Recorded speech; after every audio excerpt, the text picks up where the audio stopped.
ఎప్పుడు ఒక్కడ షూటింగ్ జరుగుతున్నప్పుడు కర్నూలుకి వచ్చాను.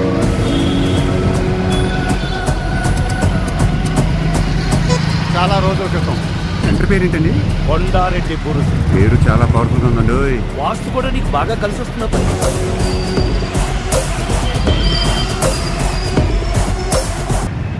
ఎంత కూల్గా ఉండేవాడి ప్రసాద్ గారు. ఈ కర్నూలు వచ్చిన దగ్గర నుంచి ఏంటో తెలియని ఆవేశం. సీమ గాలి ఎఫెక్ట్ అబ్బాయి.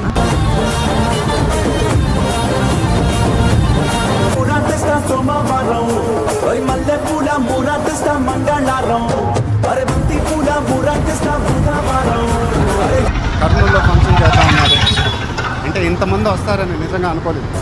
ఇదేదో సక్సెస్ మీట్ లాగా లేదు, ఒక 100 రోజుల ఫంక్షన్ లాగా ఉంది. అందుకోసం స్టేజ్ కూడా వచ్చి ఫస్ట్ టైం ఎప్పుడు డాన్స్ కూడా వేయలేదు. మీకోసం ఫంక్షన్లు అంటూ జరగాలంటే ఇక్కడ రాయలసీమలోనే జరగాలన్నట్టుగా ఉంది.